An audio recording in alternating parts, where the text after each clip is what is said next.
I had a lovely co-creative conversation with Nova.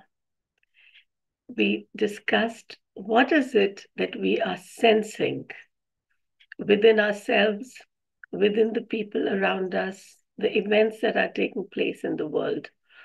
How is it that we are able to bring everything that we have, all our tools and all our senses to bear upon, and then to respond with in a way which is conscious and of a higher frequency than we normally use, so that we can bring about a world that co-creates benefit for all.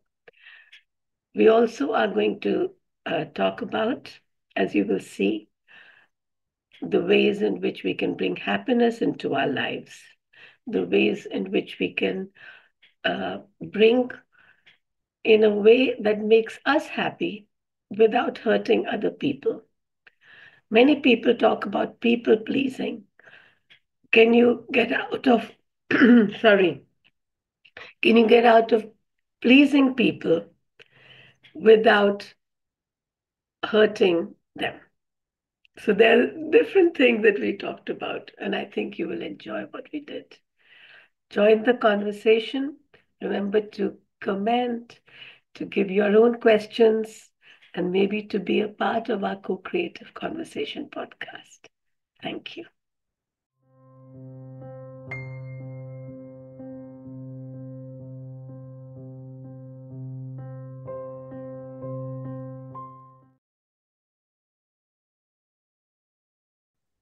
Welcome to this session of What Are You Sensing? What are we sensing? And I purposely wrote sense in the full word because when you put sense dash ing, then it also brings to mind sensei. You know, each of us is a sensei, one who can enlarge ourselves, enlarge our consciousness, and understand and sense so much more than we usually even know. uh, our physical body senses more than we know. We can see more than we pay attention to. And it's the same with all of our other inner senses and outer senses. So today I'm with Nova, and I'm going to have her introduce herself. I'm Meenakshi of Co-Creator Circle. Nova, can you introduce yourself? Hi. Hi, everyone. Yes, I'm Nova. I'm in Washington State, and it's a pleasure to be here. It's a little early for me, but I get up with the sun and sun gaze, so I'm kind of used to it. Um, yeah, I'm an ordained healing practitioner, and I study ancient occult wisdom and teach it. So I don't know, it's just something I'm kind of been drawn to for a while. And I was just talking to Mininsky that I am at this point in my life where I'm not sure what I am and what I'm doing because I'm changing. So yeah, thank you for having me, and I thank you for having the discussion. I hope we can have more of them. I enjoy uh, our last discussion, and it's been a while, so thank you. Yeah, and I love that after the discussion we met. And even when we had that podcast, we didn't really know one another. So it was getting to know one another as much as Yeah, letting our listeners listen to who. And I really love that so much because it shows the interconnections that keep taking place. Like I'm in Florida where it's warm. You're in Washington State where it's cold, but in both places it's sort of rainy. It's a rainy day of yes, gentle rain. So yes, it even the really weather is is. And we're somehow, in opposition to each other. yeah, exactly. Complete And like yet, diagonal. you're right, we are diagonal on the map. Uh, yeah, in so many different ways. And I love these ways of connecting. And I thought that how do we sense? So I thought we could talk today, just go internally, like what we sense in our own body. whatever we want to share about that, our own personal self, the very limited me, I self that we identify with. And then somehow I felt that can we connect with, are we sensing something about our birth family, uh, and then about the larger world. And I know that I'm going along with the tri-origin um, model order, in which you have the self and you have the family and then you have the whole world. And of course, we live in the whole world, but how we sense it depends on the prisms that we have. So the prisms are our five senses, Mm, our inner senses, and also whatever we gained in our mother's womb and after birth, mm, in whatever way that we were, whoever was our birth family, which could be the ones we're related to by birth, or it could be even whoever brought us up, you know? Uh, so mhm. um, either we can share that. Are you okay with sharing that? Some insight about your personal sense, and Yeah, then yeah, go ahead. a little bit. Yeah. I was actually I just saw this video and it kind of made me started to think, and I don't know if it's really real or not, but there's something with bloodlines and the ancestral testing that they were doing, and there still are. There's this woman called Emma on X, and she was saying that the bloodlines are either repeated through, you know, uh, interbreeding, or because the bloodlines don't want to expand, like the kings and queens that they always kind of married each other, or married their sister or brother, and and she was talking about like how there's these bloodlines that have come into the world now, in reincarnation, where maybe they're here to change a lot of the perspectives in the world, and the controls, and all the weird stuff that's happening right now in the world. So I was thinking about it, and I was thinking about my ancestor, well, my great great grandparents and aunties that traveled all the way from England, way back in the day. It was, they came on like the Mayflower or something like that. That, one of the first, yeah, ships. And, and what it took for them to come here and travel in a wagon, and were the first settlers in Montana. Well, English settlers, anyways. So, and developed that whole entire place. And I actually went to go visit a few years ago, and I hadn't been there since I was probably 13 years old. I was born in Montana, and yeah, it really it took me back. The first thing I saw and sensed when I drove into the area, was a Ross, and it was a strip mall, and I just, something inside of me just broke, and I couldn't. I was so angry.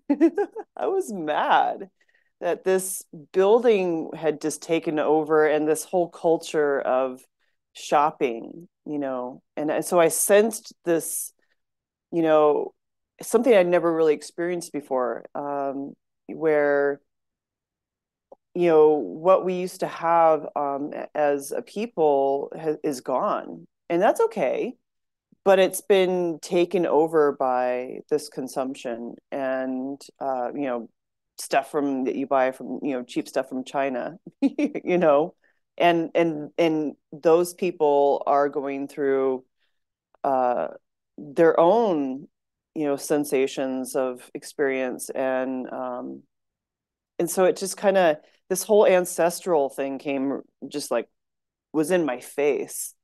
And and experiencing that, I ended up, because I do practice with medicine, and I took some medicine, and I had this. I never have like a really dark, deep experience, but I had one this time, and it was going to show me some stuff that I just was like, no, I'm not ready to witness this right now, and um, and I had to pull myself out of it, and but I felt the devastation, of, in the sensing of like the devastation of that area and what had happened, and what it took for my ancestors to go from the East Coast, from England to the East Coast all the way to Montana. And, it changed my life. I never really was the same person after that.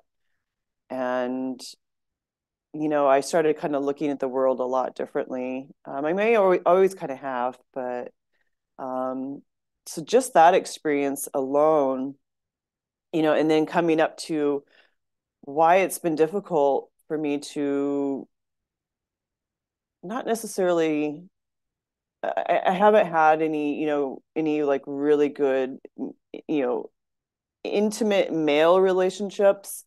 Um, but female relationships have been really awesome. I mean, I'm talking about like not intimate relationships, but I'm growing into this thing where I'm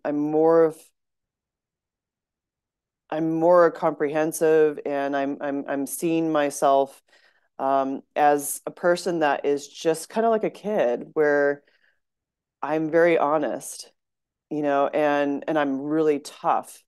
And I know it's because my ancestors came from England all the way to Montana, and a lot of people, maybe that are new to this country, or only have a few generations, maybe a generation or two that have been here, don't really know what that is like. And so they, it's always love and light and all this, stuff where, we should be, looking at ourselves that way.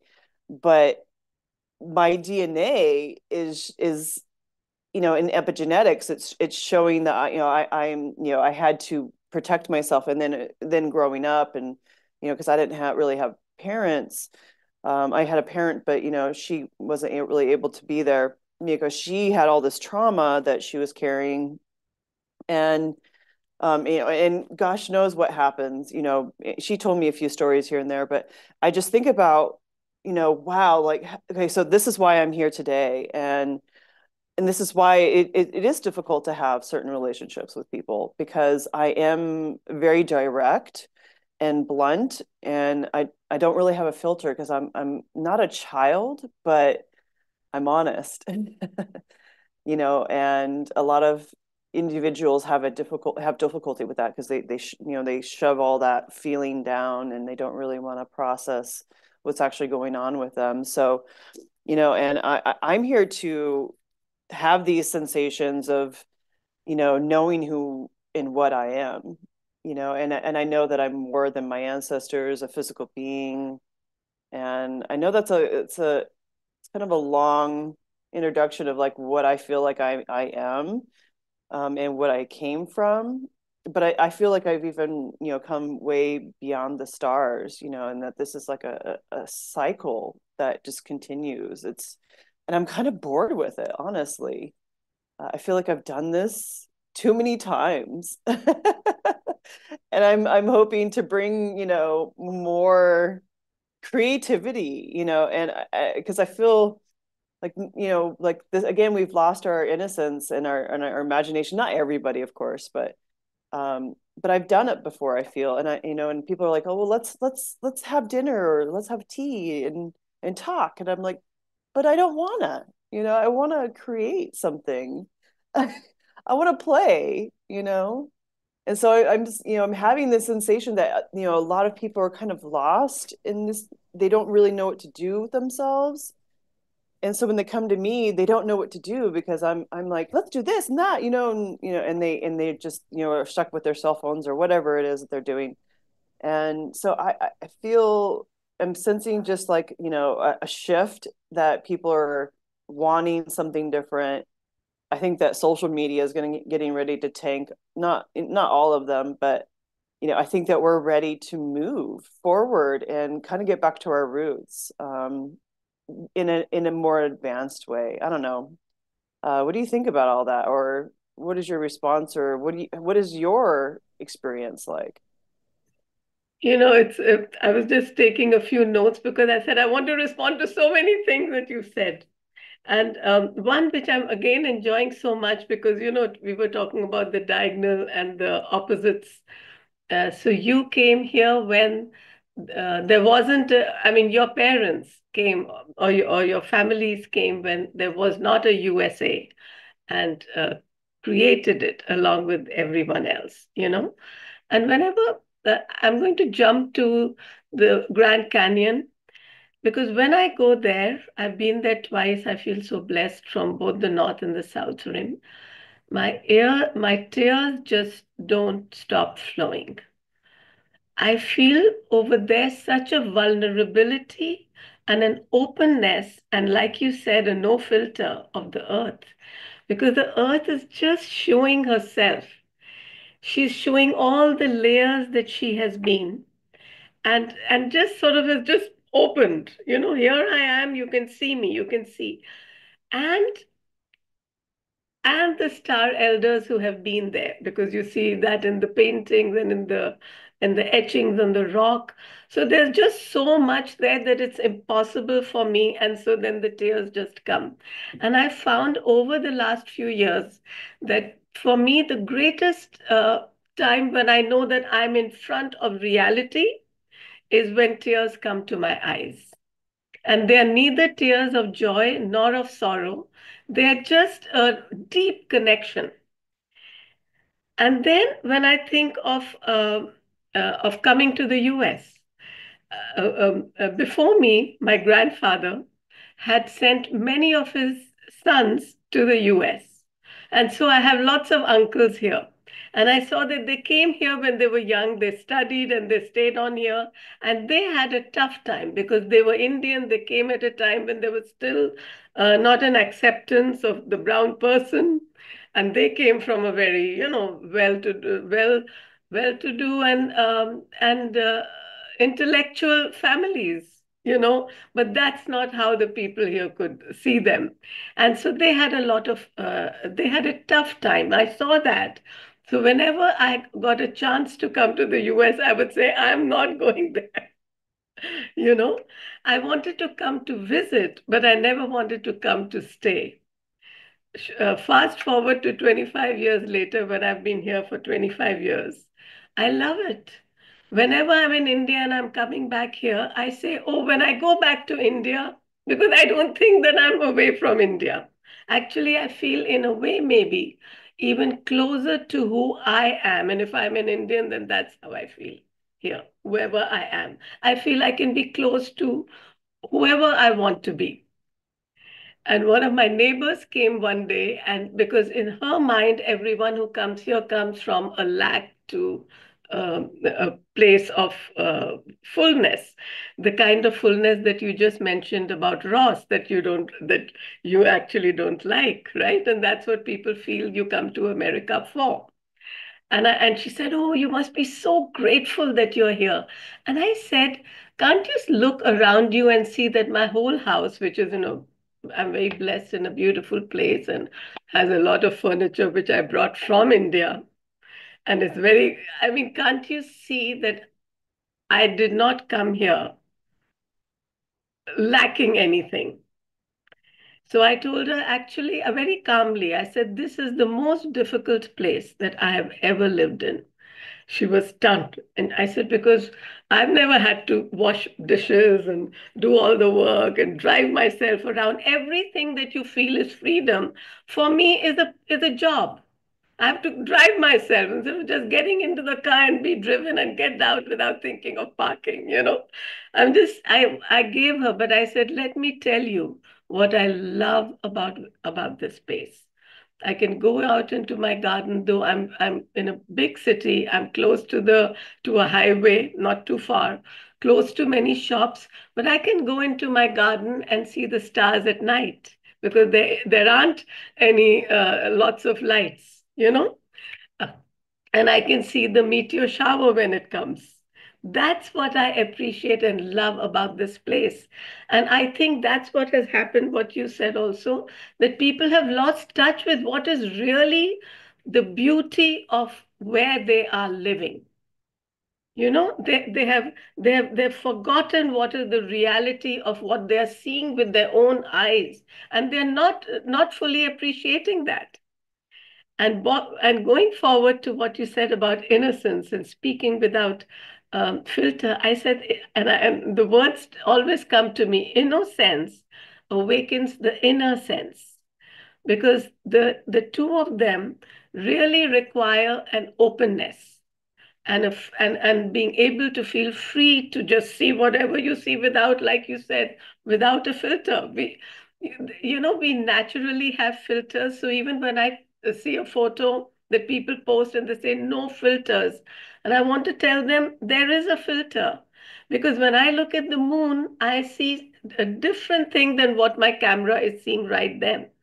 There are natural filters that we have, maybe because my eyesight is one way and the camera is another way. So we have to understand how do we remove these filters so that we can really or know our filters, because when we know them, then we can at least come to that innocent knowing that we really cannot know everything.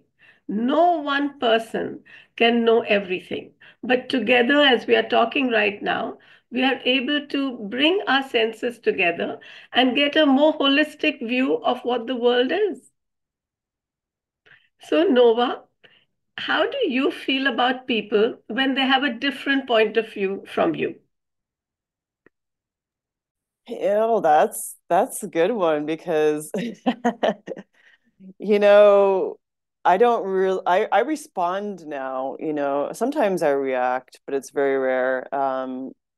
When they have a different point of view of me, I just kind of say that's interesting, and I don't really attach myself to there's something different or I know better or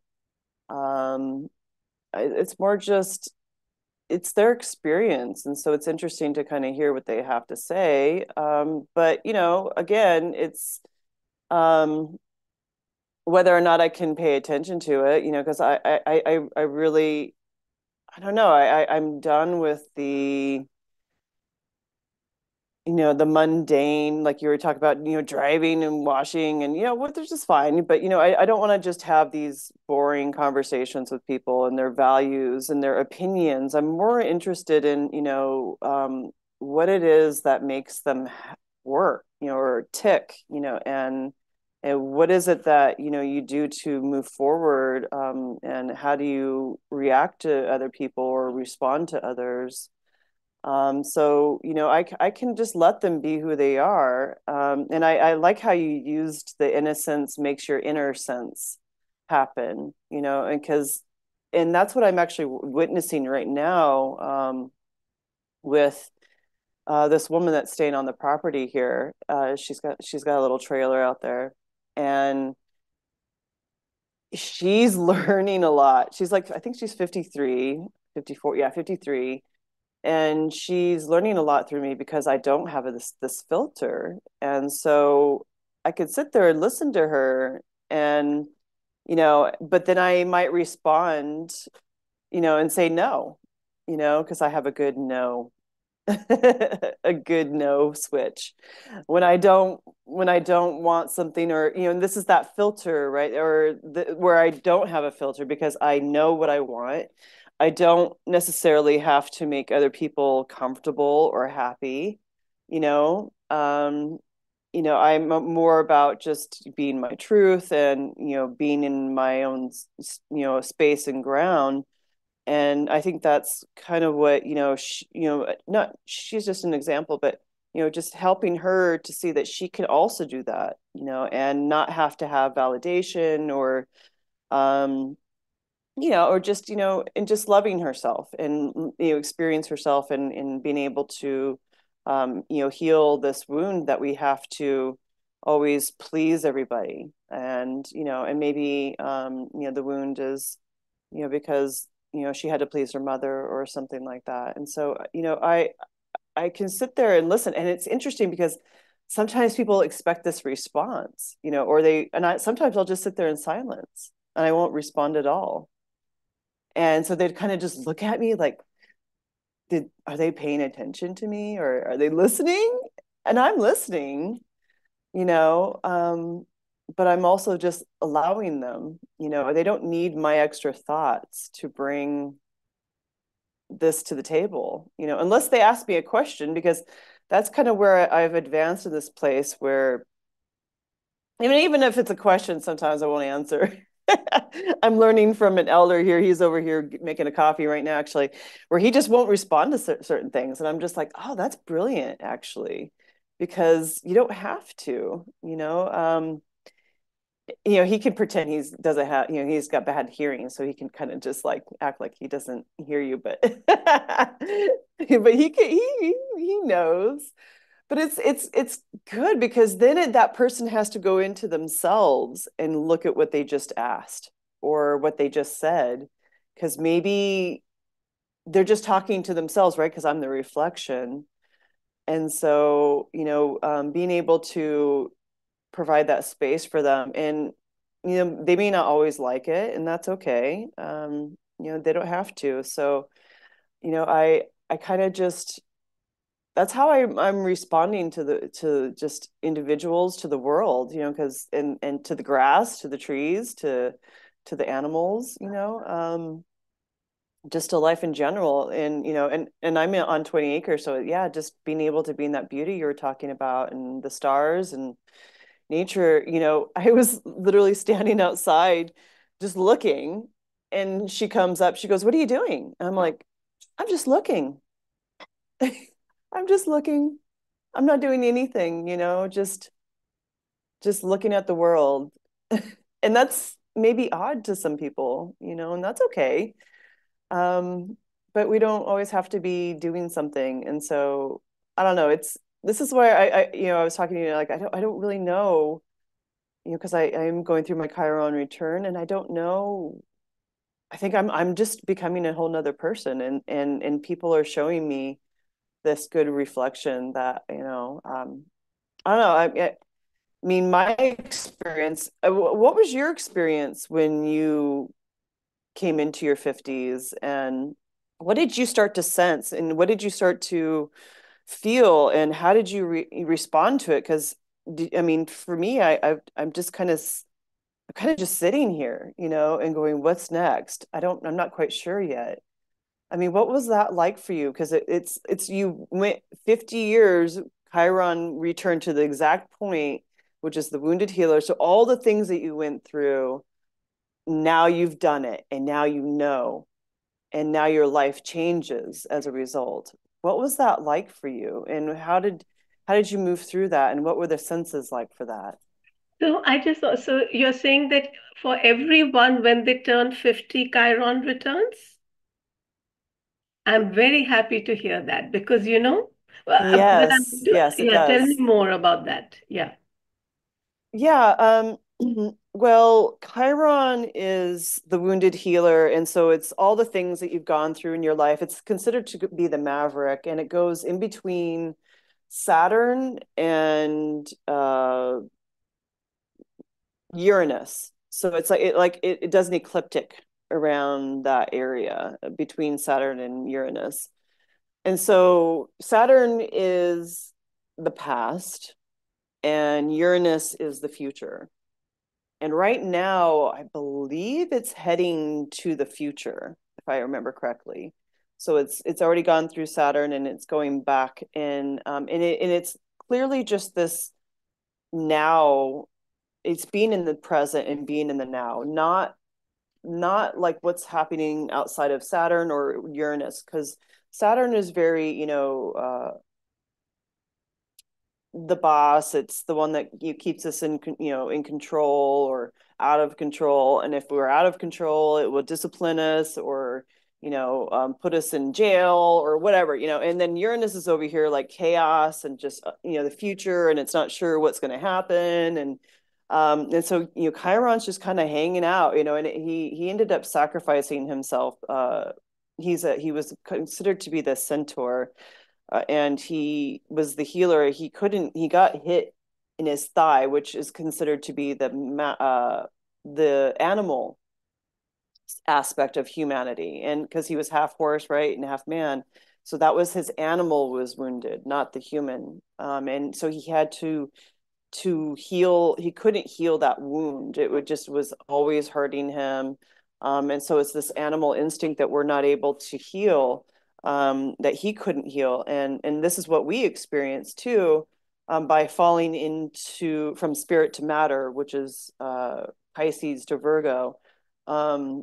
And so he ends up sacrificing himself for Prometheus, I think, and who keeps on getting his liver eaten out by a bird every single day. He was like chained, and this was his life. He had to like go through this thing, and he couldn't. It was for eternity, and Chiron was like, "Well, I feel sorry for you." And Zeus, so he made this agreement with Zeus, and like Zeus said, "Okay, that's you. You can, I'll let you take his place, so that way he could die and move on, and go up into the stars." So it's like literally just this sacrifice that humans are going through, and as an experience of being a human, and how we end up getting to this point when we reach age 50, that what was all that before that we just did? Was that really even me? Was it my ancestors? Was it my epigenetics? Was it my schooling, my parents, are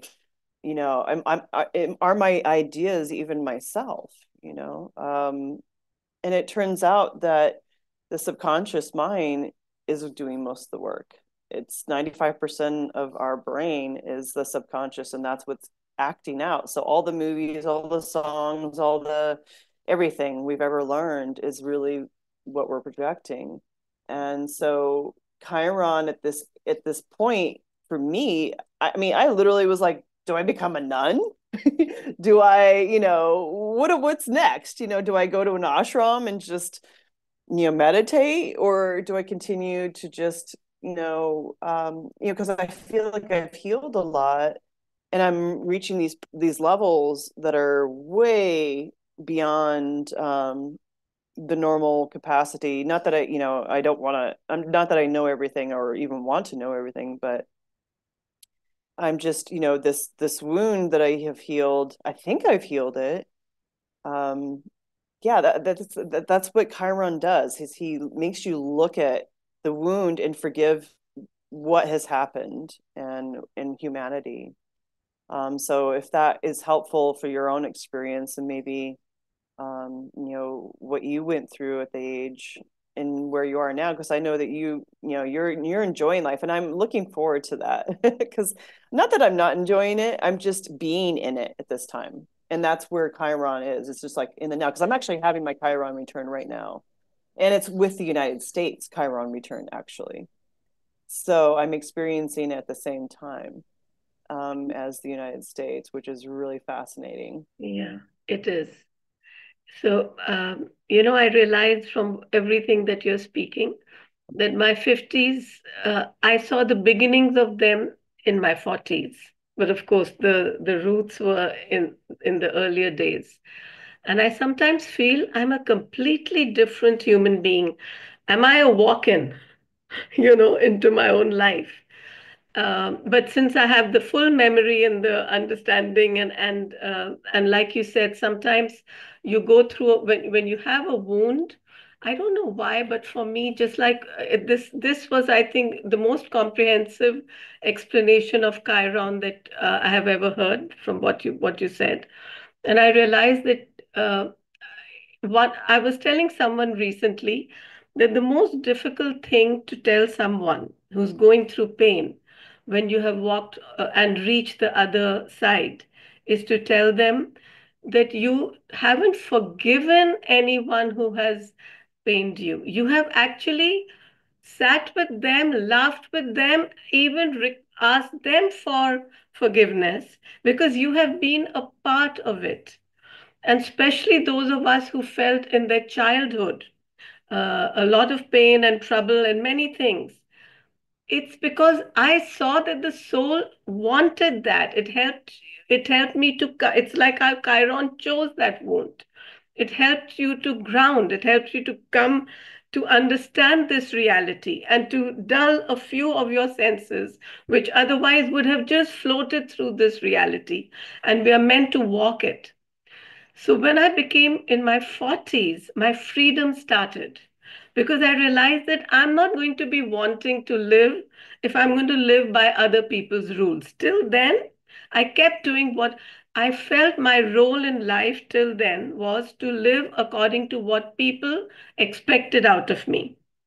And my inner life was very strong. I was very connected with what I call reality, with nature, with my inner guides. It didn't matter to me. The refrain in my mind was my dreams are not of this world. So I didn't really want anything from this world. So if somebody wanted something from me, take it. But in the process, being a human, you get hurt, you get injured, and all of that keeps staying in your bones, in the physicality of you. So my 40s, I realized I don't have to prove myself to anyone anymore. And most of all, not to myself. I realized we actually are always trying to prove to ourselves. And I remember saying, I know now that I don't wish harm to anyone. So even if I feel I'm being selfish and not giving them what they want from me, I'm not wishing them harm. I'm just saying I can't give you what you want from me. But when I became 50, I was stunned. And I realized then that I never thought I would become 50. Till then, you know how sometimes if people ring you up or you ring up someone, you call someone and they say, "Oh, I was just thinking of you, you're going to live long." And my heart would sink. I would say, "What? I don't want to live long. I've had enough. I've done my bit, you know." But so when I became 50, I said, "Really? I'm 50 now?" And I said, "Okay, now I can do what I like. I have done my tour of duty. It's over." And that kind of freedom started coming. And somehow I had the feeling because I was at such a high. I was walking with a friend and we were both in our 50s. And I said, I'm worried because I'm so happy now that how will I be in my 60s? Will it come back to haunt me? And somehow the feeling kept coming that in my 60s, my physical healing will become more important. And I realized that all the emotions which throughout our life we keep, at least I had kept suppressing here, there, and everywhere. It doesn't matter, it's okay, just handle it. Now they start coming out as different kinds of ailments. But by now, I had developed so many, you can call them spiritual consciousness tools. I had so much of inner guidance that I realized that the mind can make these go away. Just like the mind in the past made these diseases in the body and held them here, there, and everywhere. Now it's a mind thing. Now it is the test of me. Can I really live the way? Can I really walk the talk? So that's what I'm going through. And I hear sometimes that my voice becomes raspy. And sometimes when I'm talking, it's not. So I'm going through all these little things. And I feel I just recently entered my 70s, which means I'm 69, which means I've lived 69 years. And I did the selfish thing.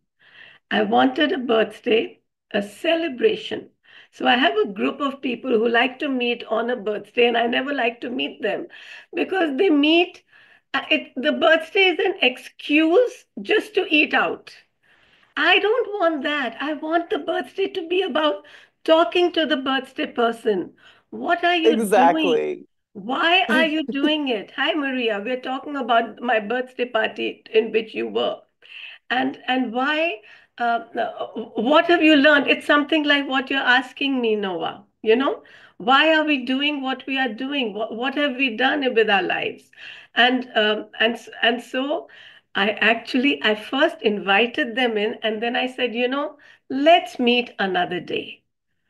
So my daughter is very proud of me. She said, "Really, Mom, you actually disinvited people?" I said, "Yes, but very lovingly." Because I told them, this is not going to suit you, what I want to do. I'm going to be very selfish. And what I understood about selfishness is that you cannot, at least those of us who have come here thinking that we are here for the world, can't be selfish till I realize everyone around me is me. I can't be happy till they're all happy. So we all had such a beautiful, relaxing day. We shared food, we just hung out, we didn't talk work, we swam, we just did whatever we wanted. You know, it was a day in which I felt my heart was and my soul just got nourished because everyone around me was, I think, felt nourished.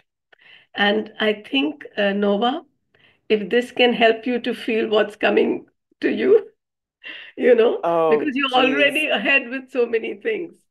Oh, yeah, I'm already Just ahead. because Maria has joined, I just want to let her know, Maria, Hi, we're just Maria. talking about, yeah. I don't know if you want to join the conversation or just listen in. Hi, nice, Hi. nice to be here with you all. I am driving, so I said, let me just jump on the call at least, even if I'm there for a little bit. I'm on my way to yoga, which I Okay. haven't been in a long time. But what you say is true, and I love that, Meenakshi, because you really wanted all of us to feel nourished, and which brings me back to oneness, no? It's true. If everybody's feeling nourished and happy, absolutely you feel also nourished and happy. It's like that motherly feeling, like if her children are okay and happy, we feel happy. And um, even though we have to learn to also be happy, even if they're not happy, but that is a hard thing to learn. But um, I just loved it. Thank you so much for such a wonderful birthday invitation. Thank you, Maria. It was truly a co-creation because Maria, who's from Venezuela, can cook the way when she has never learned it, but she comes to my house and she cooks up something in an Indian way, you know. So Oh, I it's just love it. because, yeah, she just has that consciousness, and I understood then the full meaning of being selfish because everyone actually has that feeling. No one can be fully happy till everyone around us is happy. Sometimes when we are having an emotion or feeling anxious, and I want to talk about feeling safe because recently I started feeling, oh, should I feel unsafe because of what I'm hearing in the news? And because of thinking I should feel unsafe, thinking that people are in pain, I allowed these thoughts to come into my mind. And one of the people, and I always like to say about co-creator circle, all of us learn from one another and teach one another. Sometimes one wakes up and teaches, sometimes another. So we are all students and teachers of one another. So one of the people who have come to me as a student first, she said, Meenakshi, you've been talking too many times, last few times I've met you, about safety and about worrying about something. And she helped me to see that I'm actually not, it's not something that I'm really feeling. And this kind of day that we had was therefore such an important day when we all, it's so important to know what are you really sensing and not only what you're hearing in the news. Are you assuming that therefore people are feeling a certain way, or is it really how they are feeling? You were going to say something, Yeah. Nova.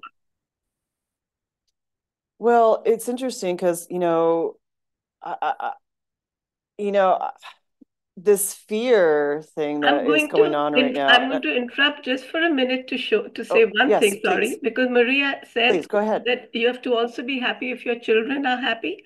And I realize that when you become this kind of selfish, where everyone's Mm-hmm. feelings are in your heart, uh, everyone, even those who don't come, get benefited Mm. because you're radiating it out. Now I won't interrupt.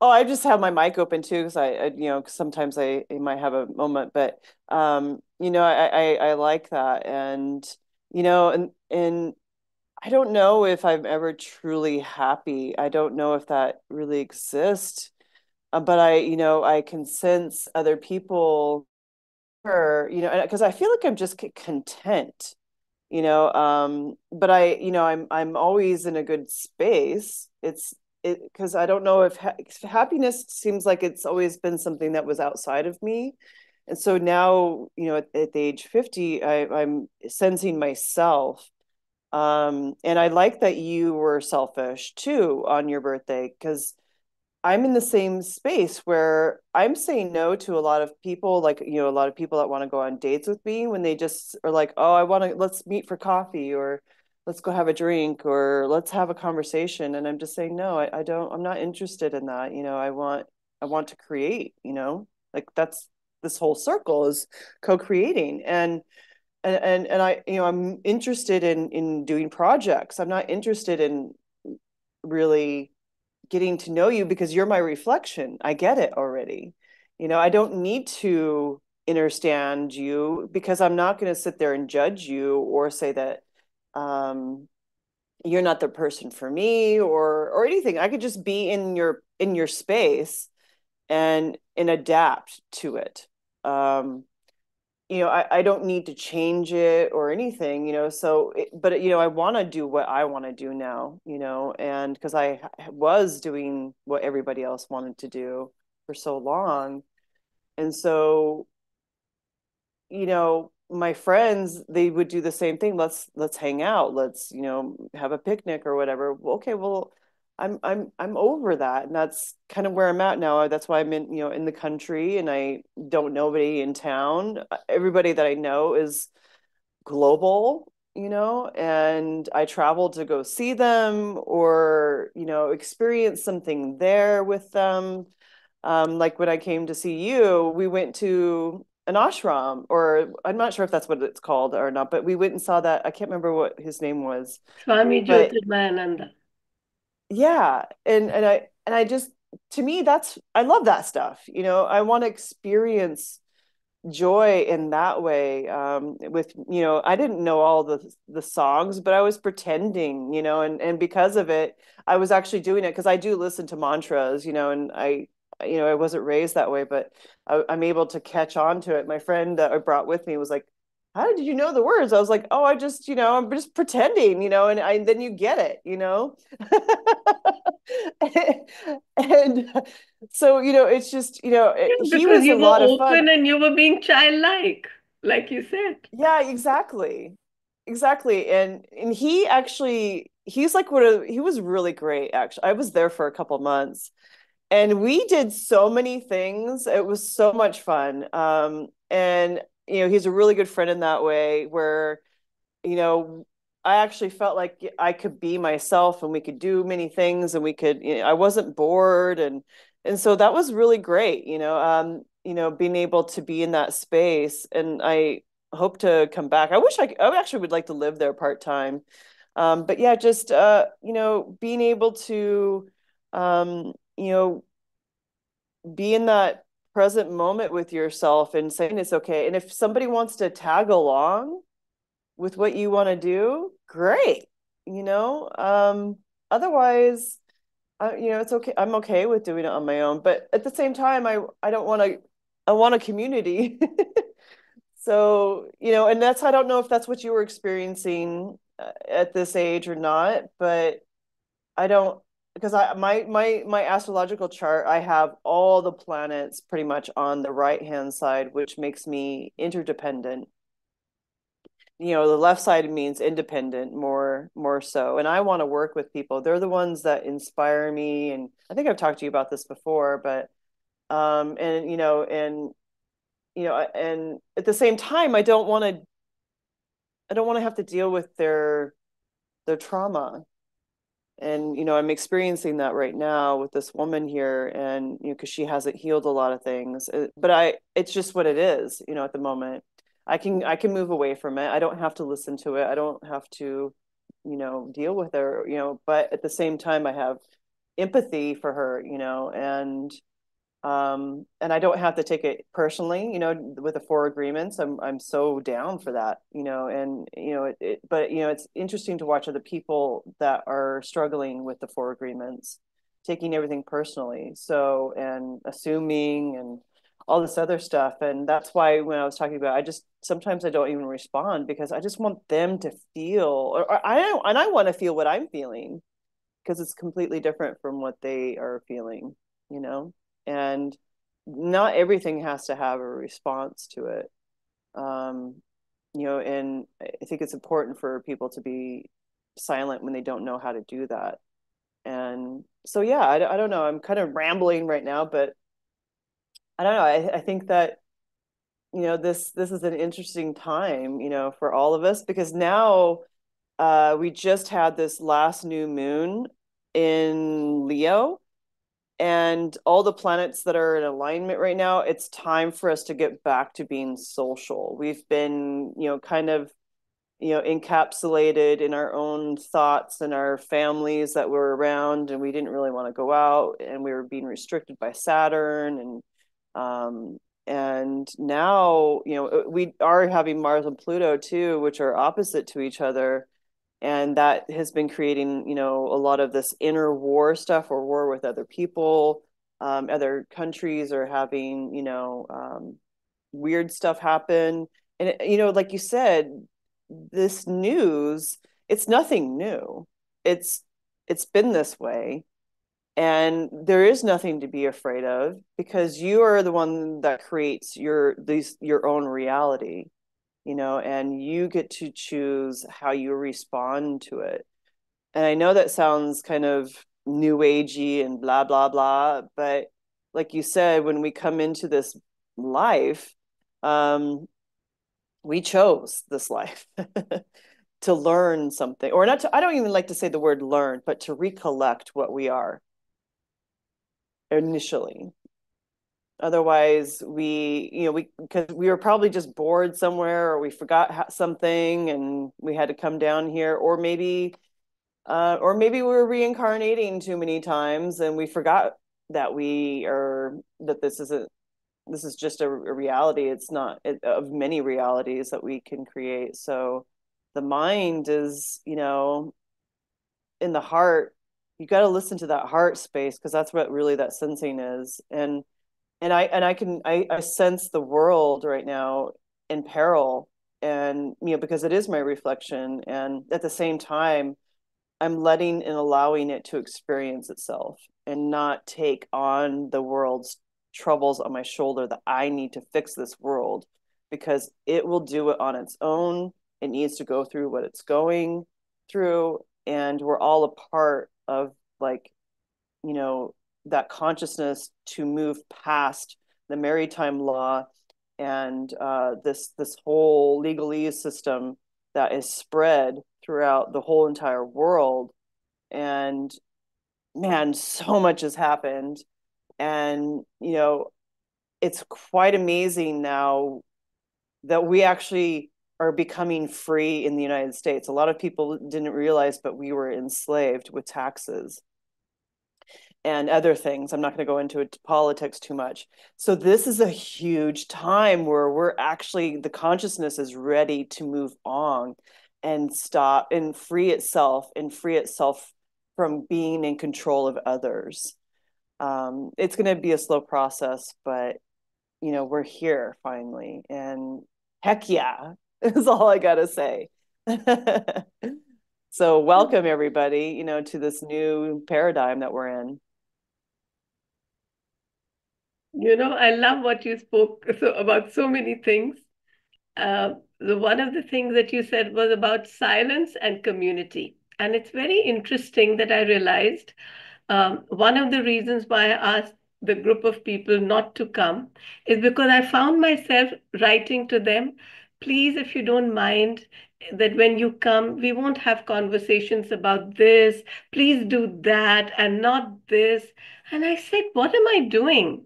I'm trying to tell someone what they can't say.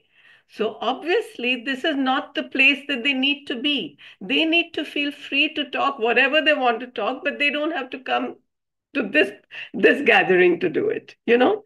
And I said, when we meet, it will be exactly whatever you all want, because I know I can shut my ears if I want to. Because what I used to do earlier, I realized whenever I would invite them, I would invite them in a group so that I didn't have to be there. I would be in the kitchen all the time and let them talk to one another, you know. So I said, why am I trying to do that? There's absolutely no need. Maybe they'll get upset or whatever, but that's they are grown up. They have to learn this. They also have to learn that uh, to reach a place, it's just like you need a car to reach a place, you know, your knees to reach a place, your legs to reach a place.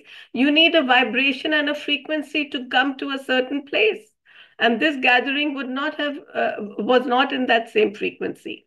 So when I realized that when you're in a community and all of us are from different countries, different ages, everything's different. Nobody may even know what the other person's doing. What happens is that the inner silence is there. The peace is still there, even if you're talking and doing many activities outwardly. But the inner silence doesn't leave you because no emotions come up which to trouble it. The emotions are all very harmonious, like a symphony. And then I understood one more thing, and that's when you talked about happiness. So I realized that in my childhood, I never could understand. I was very serious and very philosophical and like to learn spiritual things and very serious.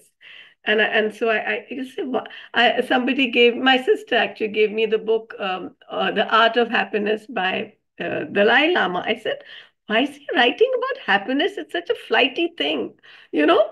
And I didn't even read the book.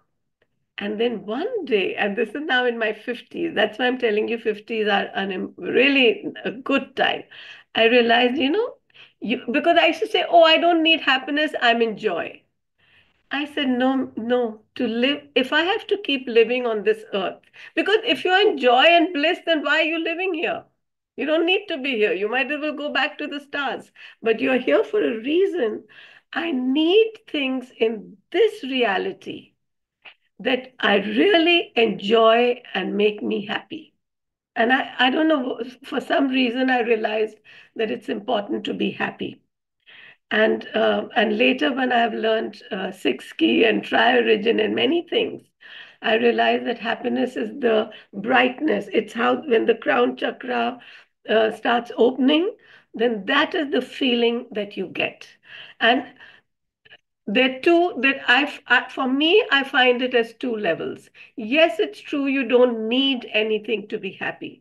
But to reach there, it's like steps, right? So first you need the steps. You need the steps in this life which make you, so the things that you're doing, Nova, I feel like, choosing when to talk, when not to listen, and what to do and all this. And just sitting still and seeing, I don't know where to go, but all these roads start opening. I feel this is probably how I felt because I know I used to feel spiritually lonely. I have a beautiful family, I have a wonderful life, but there was something I know was lacking. I felt was lacking, is probably what I should say. And I think now that I have this community and this co-creator circle, of which you are there in the circle, I realize this is happiness, just talking to one another, being with one another, even when we are not meeting. But when we met, we felt so wonderful. It was like we've known one another forever. And we found so many things in common. How interesting. Then there was no diagonally opposite. Then there was a beautiful meeting of minds and hearts and everything. I felt the same, and I just needed a break when I came back home. I was gone for 6 months.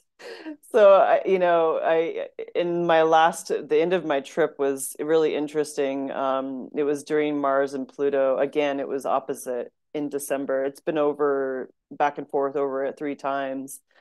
And I had a friend that just freaked out, and I've never seen her act that way. She's always been calm and collected.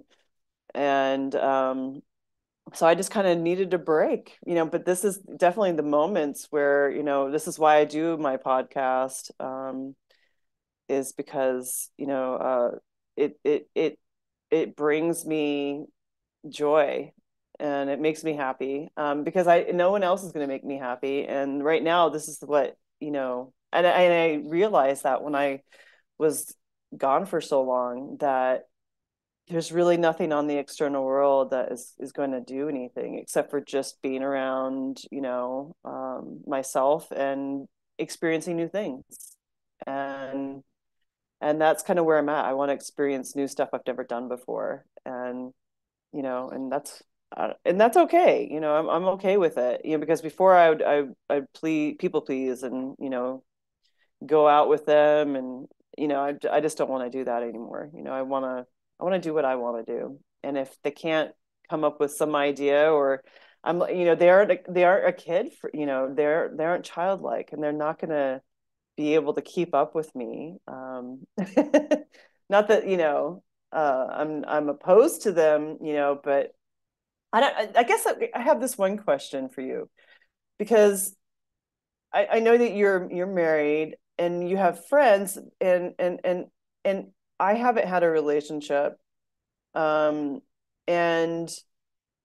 I these people that want to hang out with me, and and I'm like, hey, let's do something creative. And they're like, well, what do you have in mind? And I'm like, well, what do you have in mind? Because I know what I have in mind, but I really want to know if they're creative enough, and not just a people pleaser.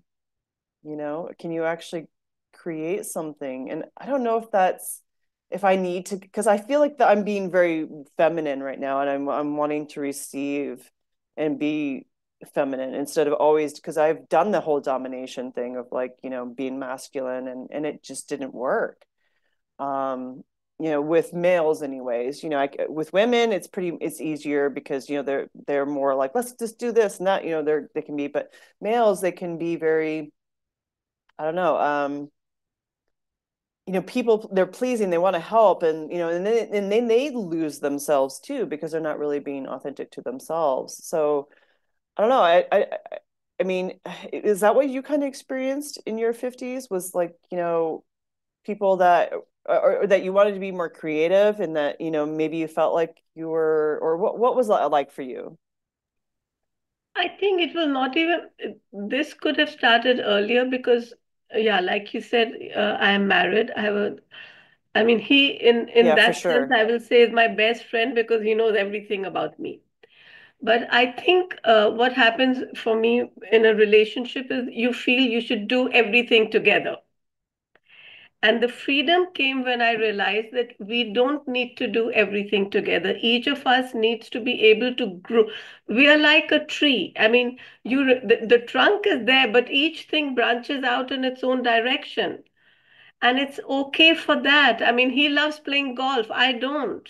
And so, I mean, I didn't let myself. I used to say, no, that's my time. I'll do something that I really enjoy.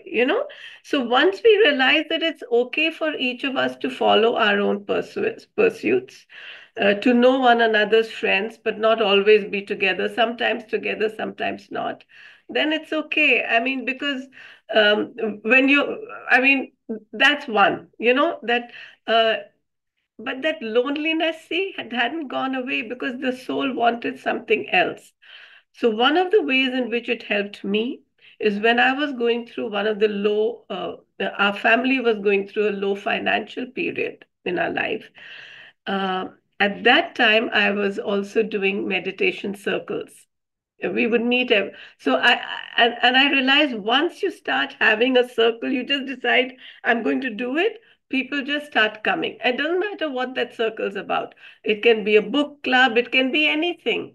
But decide that I'm going to have a circle. It's like right now, I wanted to have a round table. It can be with two people. If there's no one else, it can be with you because you know later on someone else will listen. So just find, for me, it was find a place where at that moment of time, I would just be in a certain place, in a certain vibration. And slowly those circles came. In fact, you know, the secret behind the co-creator circle logo, it is an actual scene that took place in my house because I had a huge Gaia poster and all of us one day, and I had lights around it. We would do many things together. All of us put our hands there, and I took a photo from on top. That's why somebody asked me, why are there five? I mean, there are two pairs of hands and then two which are not a pair. One is not a pair.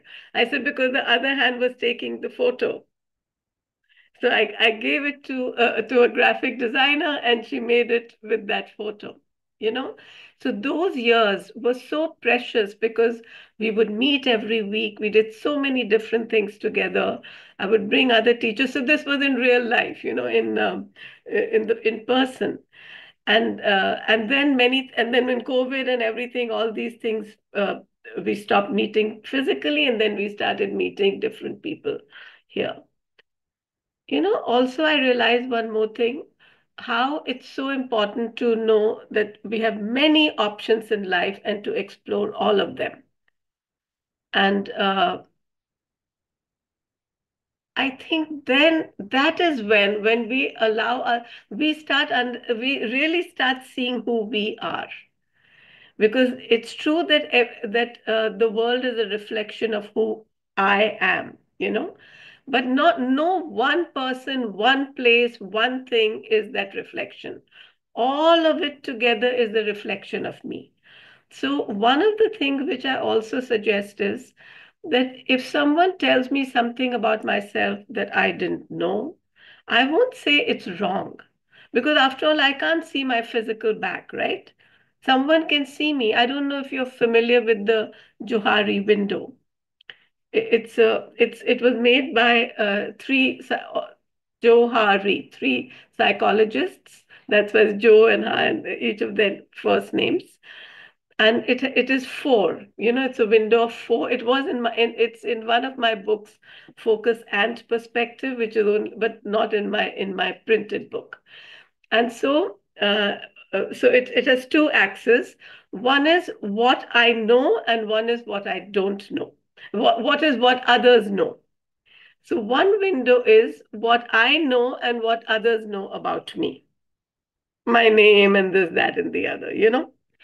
The other is what I know about myself, but others don't know. These can be secrets or they can be just private things. Then there is the third window, which is what I don't know about myself, but others know about myself. This takes courage and, like you said, being a child, because we know a lot about a child that the child may not know about themselves. And just being, it takes courage because you have to be able to listen to what people say about you, because that shows you it may not be the truth, but it can lead you to the truth. And then the fourth one is, which neither do I know about myself, nor does someone know about me.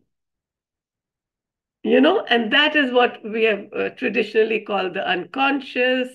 And maybe that's the collective unconscious, but that's what helps us to go into a deep stream. And that is what this whole life is about, uncovering what we don't know. And one of I feel the most powerful words are not I know, but I don't know, because that is what opens everything. I love how you started what we did in what is called the green room before this meeting. You said, I don't know what I'm going to be doing. How beautiful that is. Because the whole world's open to you. You don't know where you'll be. Like I said, I feel I'm a walk-in. What I'm doing right now is okay. This also I'll tell you, Nova. I'm doing today everything I wanted to do as a child. I wanted to be a teacher, but I'm not a teacher in the way I thought. Nothing has happened in the way I thought. But everything I wanted has happened because I'm That's willing to wonderful. see it. I don't even remember what I wanted when I was a kid. I have no idea. Like that's I think I just wanted my parents to get along, and maybe that's a part of what's happening today is that I just want everyone to get along, and I know that's not going to happen. And I don't, and I'm lucky. I'm one of the very few that I don't feel lonely. It's sometimes it's very rare, but yeah, like I said, I don't know what's going on, so it's very free. There's like no schedule, there's no script, and that's why I was able to do 6 months of traveling and just kind of like, I don't know what's going to happen, but hey, whatever. I'm just going to allow the universe to to take me there. So, Well, Nova, what I know what I would love because like I said, I'm selfish because I want for everyone. So I also have wishes mhm, for everyone. So one of my wishes yeah. is that connection, the same that you have. Mm, And like you are Nova, and there's a lady called Noni, and she travels a lot mhm. around the world. She's also there are many things which I feel the two of you would enjoy talking to one another about.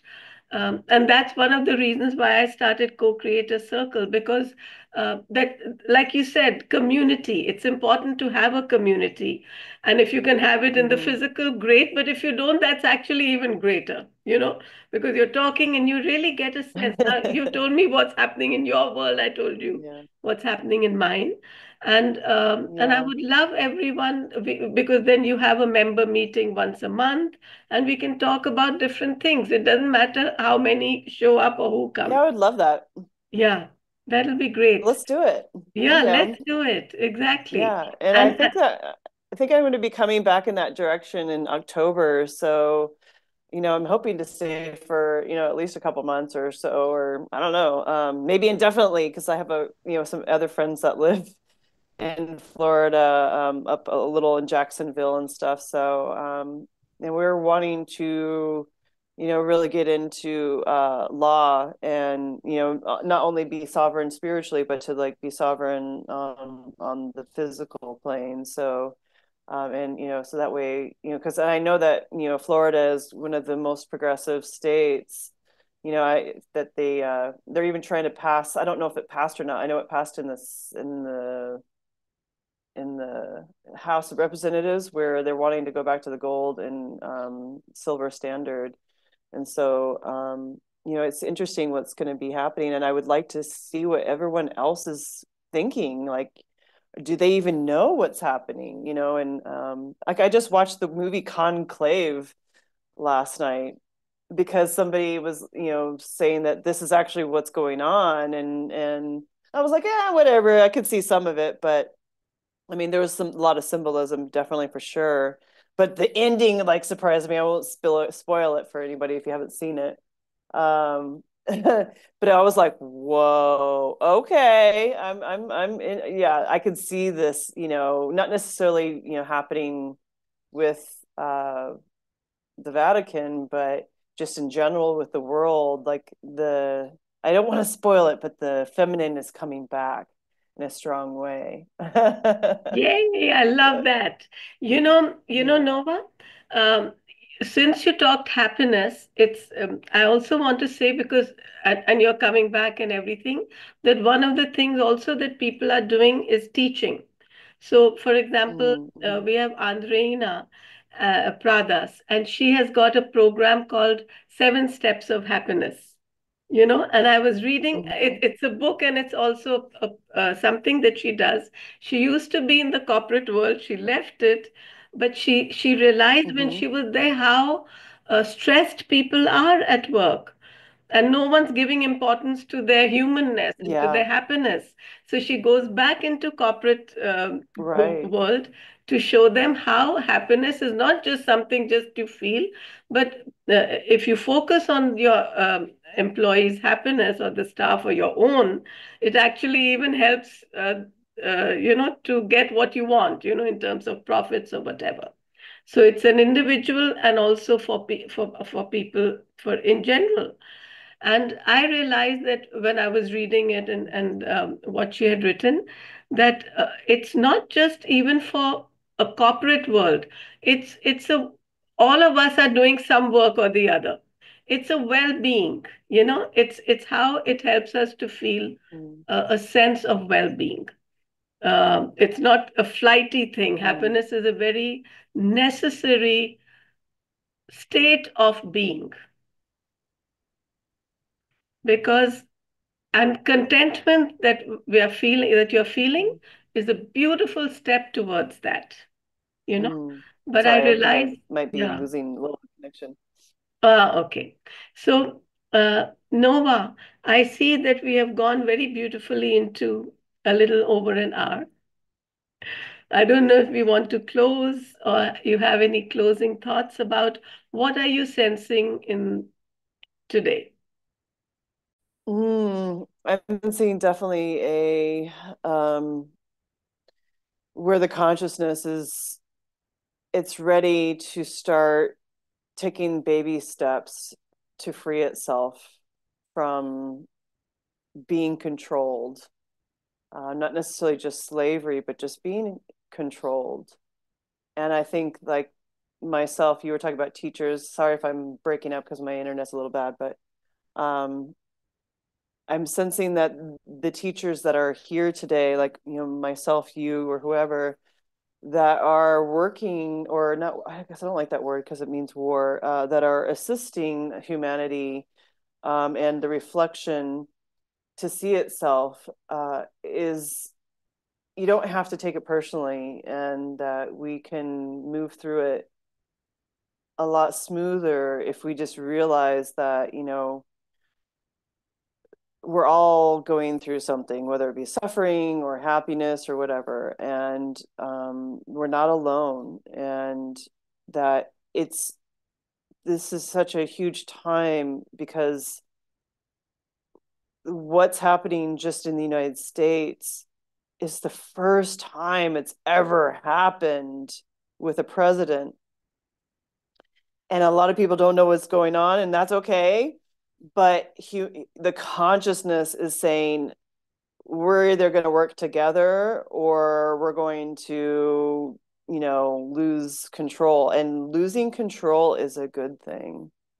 I think that we need to have, we need to allow people to be what they are. And I think that that's what's happening right now. That's really what I'm sensing, is that, and that people like myself that say no to other people and say, no, that's not what the reality is, and don't speak for me, and, don't assume anything.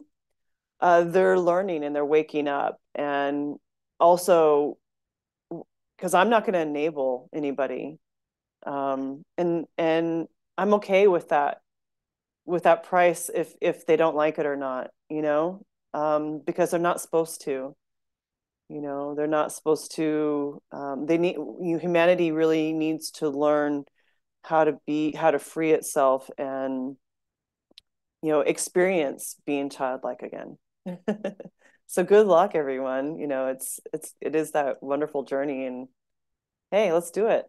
I'm down. So, but yeah, let's keep talking about it. I'm definitely would love to sit with you and your group, and have a chat about, what's coming, and Yeah. what are we experiencing, and yeah, let's go for it.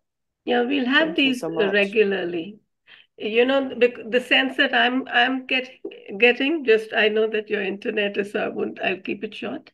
But the sense that I'm getting, which is hard in a way for people, is that humanity has been given many tools through time. In the beginning with religions, which are still, of course, there in the world, but everything was to develop our own inner tools, inner strength, and it's time to use them. So, in a very physical way, a country or a nation and a family, you have to be responsible for yourselves. You have to understand that as a person, I have to be responsible for my physical body, my emotional strength, my mental growth, everything. I have to stay alive and alert all my life till the day I die. I have to keep growing and expanding and opening myself and being innocent, as you said, to develop that innocence. As families, the same thing. Handle what's happening within the family. Handle it. Be good, healthy families for one another. The same with nations, with neighborhoods. Help one another. If you see bees being killed by your neighbor, which is what happened for us, please speak up. Don't let them be killing bees, please, or garden snakes, which hurts me so much. If you see something happening in your country, if you're a leader of a country, political leader, first of all, political leaders don't mean that they are your personal leaders. They are political leaders. Well, do good political things to keep your country healthy.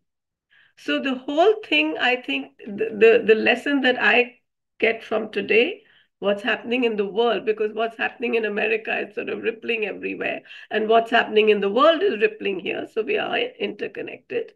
Is be not only be responsible, but know the responsibilities, know and use the abilities we have to respond in a way that benefits all. That's my feeling. Love it. Let's go for it, because there is we do need to speak up, but at the same time not control things, because others need to learn and they don't know. But yet they need to learn that there's consequences for certain things. And maybe that's what the humanity needs right now, is to go through that dredge and that horrific stuff, because we forgot that we're connected to the earth. And so the earth will say, well, if you forgot about me because you're just me, you're going to starve because aren't any bees left or whatever, and we have to accept that part of ourselves, that, until we recall and recollect what we are, and, like you said, get that sovereignty back. We're in it until we're not, and then we move forward. Actually, Thank you that so moving much. This has been forward is, really great. yeah, I'd love to talk about that next time, because I'm getting lots of feelings about what if there's no food, what if there's no this, there's no that. How can humanity still survive on Earth? And I think that's what we can talk about next time. Thank you so much, Nova, for having this conversation with me. We'll meet again. I love it because, yes, yeah, it was really great. Thank you so much. I appreciate you. Hope to see you again. Call me, or I'll call you. Thank you so much, and we'll see everybody later. Bye.